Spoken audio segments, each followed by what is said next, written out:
اللہ کے نام سے شروع جو بڑا مہربان اور نہایت رحم والا ہے۔ نہج البلاغہ میں امام علی کا ارشاد، آپ علیہ السلام سے کسی نے درخواست کی کہ کچھ نصیحت فرمائیں تو آپ نے ارشاد فرمایا، ان لوگوں میں شمار نہ ہونا جو عمل کے بغیر ثواب آخرت کی امید رکھتے ہیں اور امیدوں کو طول دے کر توبہ کو تاخیر میں ڈال دیتے ہیں۔ دنیا میں باتیں تو زاہدوں کی سی کرتے ہیں مگر کام دنیا پرستوں کے سے کرتے ہیں۔ اگر دنیا سے کچھ مل گیا تو شکم سیر ہی نہیں ہوتے، اور اگر ذرا سا بھی نہ ملا تو قناعت نہیں کرتے۔ جو کچھ مل چکا ہے اس کا شکر تو کرتے نہیں، اور جو ملنے سے رہ گیا ہے اس میں اضافے کے خواہ ہیں۔ دوسروں کو برائیوں سے روکتے ہیں مگر خود نہیں رکتے، اور وہ نیکی کرنے کو کہتے ہیں جو خود نہیں کرتے۔ صالحین سے محبت تو رکھتے ہیں مگر ان کے عمل کے مطابق عمل نہیں کرتے۔ گناہگاروں سے دشمنی رکھتے ہیں مگر ہیں خود بھی گناہگار۔ گناہوں کی کثرت کے سبب موت کو ناپسند کرتے ہیں مگر جس بات کی وجہ سے موت کو ناپسند کرتے ہیں اس پر اڑے ہوئے ہیں۔ بیمار ہوئے تو توبہ کرنے لگے، تندرست ہوئے تو غفلت میں پڑھ کر بے فکر ہوئے۔ بیماری سے نجات پاتے ہیں تو متکبر ہو جاتے ہیں، اور جب گرفتار بلا ہوتے ہیں تو مایوس ہو جاتے ہیں۔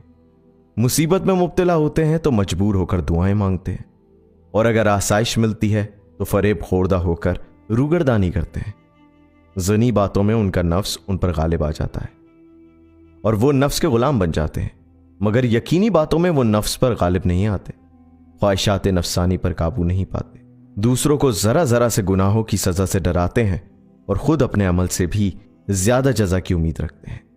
دولت مل جاتی ہے تو اترانے لگتے ہیں اور دیوانے ہو جاتے ہیں، اور تنگ دست ہوتے ہیں تو مایوس ہو کر زمین گیر ہو جاتے ہیں۔ کام کے وقت جی چراتے ہیں مگر مانگتے وقت بس ہی نہیں کرتے۔ جب نفسانیت لاحق ہوتی ہے تو گناہ کو مقدم اور توبہ کو مؤخر کر دیتے ہیں۔ اگر کسی مصیبت سے دوچار ہوتے ہیں تو ملت کے بندھن توڑ کر آزاد ہو جاتے ہیں۔ عبرت کی داستانیں سناتے ہیں مگر عبرت آموز نہیں ہوتے۔ واعظ و نصیحت پر زور دیتے ہیں مگر خود نصیحت اندوز نہیں ہوتے۔ چنانچہ باتوں میں تو ہر ایک سے بازی لے جاتے ہیں مگر عمل میں بہت ہی کم کرتے ہیں۔ جو کچھ فانی ہے اس پر جان لڑاتے ہیں مگر جو باقی ہے اسے جی چراتے ہیں۔ نفع کو نقصان اور نقصان کو نفع سمجھتے ہیں۔ مرنے سے ڈرتے ہیں مگر عمل کا موقع ہاتھ سے نکل جانے سے پہلے اقدام عمل نہیں کرتے۔ دوسرے کے گناہ کو بڑا سمجھتے ہیں مگر خود اس سے بھی بڑا گناہ کریں تو اسے بہت چھوٹا خیال کرتے ہیں۔ اپنے اعمال عبادت کو کثیر کہتے ہیں مگر وہی اعمال دوسرے بجا لائیں تو انہیں حقیر سمجھتے ہیں۔ چنانچہ اوروں پر تو تانا زنی کرتے ہیں مگر اپنے منہ میاں مٹھو بنتے ہیں۔ امیروں کے ساتھ رنگ رلیاں منانا انہیں محبوب تر ہے بنسبت اس کے کہ غریبوں کے ساتھ مل کر ذکر خدا کریں۔ اپنے مفاد کی خاطر دوسروں کے خلاف فیصلہ سنا دیتے ہیں اور دوسروں کے حق میں اپنے خلاف فیصلہ نہیں سناتے۔ دوسروں کو راہ پر لگاتے ہیں مگر خود گمراہ ہو جاتے ہیں۔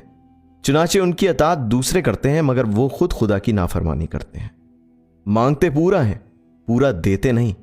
غیر خدا سے برتاؤ کرنے میں خلق خدا سے ڈرتے ہیں، لیکن خلق خدا کے بارے میں خدا سے نہیں ڈرتے۔